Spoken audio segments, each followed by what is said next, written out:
হাই আমি আজি কথা পাতিম স্লিমিঙৰ ওপৰত মানে এইটো এটা খুব জৰুৰী বিষয় বিশেষকৈ লেডিজসকলৰ খুব টেন্ডেন্সি শকত হোৱাৰ ডে বাই ডে তেওঁলোক দেখা যায় যে শকত হৈ গৈ থাকে কাৰণ বাহিৰলৈ যেতিয়া ওলাই যাওঁ আমি খাবলৈ খুব মন যায় আৰু বাহিৰৰ খোৱা বস্তুবোৰ ডেফিনেটলি আপোনালোকে জানেই কেনেকুৱা এটা খোৱা বস্তু ফাষ্ট ফুড ধৰি লওক জাংক ফুড এনেকুৱা ধৰণৰ বস্তুবোৰতো আৰু ৱেট গেইন কৰিবই আৰু সেইবোৰ ভাল লগা বস্তু মুখত যেতিয়া আমাৰ টেষ্ট লাগে খাবলৈ তেতিয়া আমি বেছিকে খাই দিওঁ ডেফিনেটলি সো সেইটো কাৰণে এইটো প্ৰবলেম হয় মহিলাসকলৰ বেছিকে তো এইখিনিতে মই কওঁ আমাৰ এটা স্লিমিং চেণ্টাৰ আছে নাজ স্লিমিং চেণ্টাৰ গুৱাহাটী আজাৰাত আছে আগতে আছিলে জু ৰোডত আমি ইয়ালৈ এতিয়া শিফট কৰি আনিলো আৰু আমাৰ চেণ্টাৰটো 20 বছৰ পুৰণি চেণ্টাৰ আমি বহুত হাজাৰ ক্লায়েন্ট আমি এতিয়ালৈকে আমি হ্যান্ডল কৰিছো ইয়াতে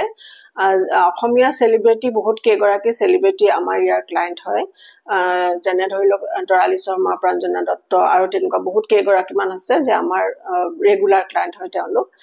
আৰু আমি ধৰি লওক আমি এটা লাৰ্জ স্কেলত কৰিছিলো আমি মানে সম্পূৰ্ণ নিজে মই চাওঁ আমাৰ চেণ্টাৰটো আৰু যেতিয়া মোৰ ডটাৰ মোৰ ছোৱালী যেতিয়া ফ্ৰী থাকে তাইও তেতিয়া চাই দিয়ে সো আমি নিজে চাওঁ কাৰণে 100% ইয়াত ৰিজাল্ট দিব পাৰো আমি এটা বহুত লাৰ্জ স্কেলত কৰিছিলো সো আমি মানে এমপ্লয়ি ৰাখি পেলাই আমি কৰিছিলো যেতিয়া এমপ্লয়ি ৰখা হয় যেতিয়া জেনাৰেলি ওনাৰবোৰ অকন ফ্ৰী হৈ যায় সো আমাৰো সেইটো হল সেইটো হোৱাৰ কাৰণে আমাৰ খুব এটা বেড এক্সপেৰিয়েন্স হল একচুয়ালি এমপ্লয়িয়ে খুব এটা ভাল ৰিজাল্ট দিব নোৱাৰে তেওঁলোকে ধৰি লওক সিটিংটো দিব লাগে 1 ঘন্টা তেওঁলোকে ধৰি লওক 45 মিনিটস দি পেলাই থৈ দিলে ক্লায়েন্টক দিব লাগে এনেকে দিছে তেনেকে সো সেই এনেকুৱা ধৰণৰ কথা কিছুমান আহি যায় তো 100% ৰিজাল্ট ক্লায়েন্টে নাপালে ধৰি লওক তেনেকুৱা হল আমাৰ এটা সময়ত তো আমি সেই কাৰণে মানে নিজে কমপ্লিটলি নিজে আমি চাওঁ আৰু নিজে চাওঁ কাৰণে আমি 100% ৰিজাল্ট ইয়াতে দিওঁ কোনোবাই যদি আপোনাৰ এনেকুৱাও হৈছে কোনোবাই যদি ধৰি লওক জয়েন কৰি কিবা কাৰণে তেওঁ এৰি দিব লগা হল তেতিয়া কথাটো বেলেগ তেতিয়াটো তেওঁৰ ওয়েটটো লুজ হোৱাৰ কোনো কথা নাই তেতিয়া নহয় কিন্তু যি সকলে ক্লায়েন্টে খুব সিৰিয়াসলি মানে ধৰি লওক লয় আমাৰ ডায়েটটো ফলো কৰে আমি যেটো ডায়েট চাৰ্ট দিও ডায়েট ফলো কৰে বা ধৰি লওক আমাৰ মতে মানে যেনেকে আহিব দিও সেই তেনেকে আহে কিন্তু আমাৰ এটো মই ইয়াতে এটা কওঁ আমি যোগা বা কোনো ধৰণৰ মানে এক্সাৰসাইজ এৰোবিক্স বা জিম এটো নহয় আমি ইয়াতে থেৰাপি দিও ইলেক্ট্ৰজেল থেৰাপি কয় এটো আমি নিজে চাওঁ তো আৰু আমি সেই কাৰণে ক্লায়েন্টক খুব সুন্দৰ ৰিজাল্ট দিব পাৰো আৰু যেতিয়া আমাৰ ক্লায়েন্ট জয়েন কৰে আমি মানে জয়েন কৰাৰ আগত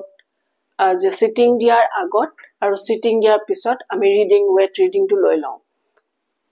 ঠিক আছে ওয়েট ৰিডিংটো লৈ ললে কি হয় তেতিয়া মানে ধৰি লওক ক্লায়েন্টৰো এটা প্ৰুফ থাকি যায় যে মই সিটিং লোৱাৰ পিছত ইমানখিনি কমিছে হেতু এটা ৰুল বাৰু আৰু মানে ধৰি লওক আমাৰ যিখিনি আহিবলগীয়া ক্লায়েন্ট আছে তেওঁলোকে তো ডেফিনেটলি চাব যে কাৰ কেতিয়া কমিছে সো আমি যেতিয়া প্ৰথম আমি চেণ্টাৰ ষ্টাৰ্ট কৰিছিলো তেতিয়াৰ পৰা আমাৰ আজিলৈকে আমাৰ গুটেইখিনি আমাৰ মানে প্ৰত্যেক ক্লায়েন্টৰে আমাৰ ফৰ্ম বিলাক আমি সেভ কৰি ৰখা হৈছে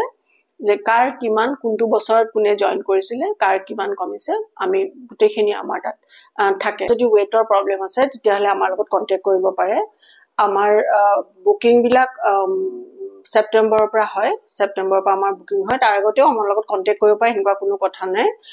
স্ক্ৰিনত মই নাম্বাৰ দি দিম মোৰ লগত কন্টাক্ট কৰিব আৰু এটা কথা ইয়াতে কওঁ আমাৰ চেণ্টাৰটো এতিয়ালৈকে অকল লেডিজৰ কাৰণে প্ৰভাইড কৰা হৈছে সকলো সুবিধা আৰু এতিয়া বহুত ক্লায়েন্ট ৱেটিংতে আছে আমাৰ ধৰি লওক সেপ্টেম্বৰৰ পৰা যেহেতু কৈছো জয়েন কৰিব বুলি তেওঁলোকে সেপ্টেম্বৰৰ পৰা জয়েন মানে বুকিং কৰিব তো আপোনালোকে বুকিং কৰিলে মই স্ক্ৰিনত নাম্বাৰ দি দিম নাম্বাৰ সেভ কৰি ৰাখিব যেতিয়া কাবাৰ দৰকাৰ হয় আমাৰ লগত কন্টাক্ট কৰিব পাৰিব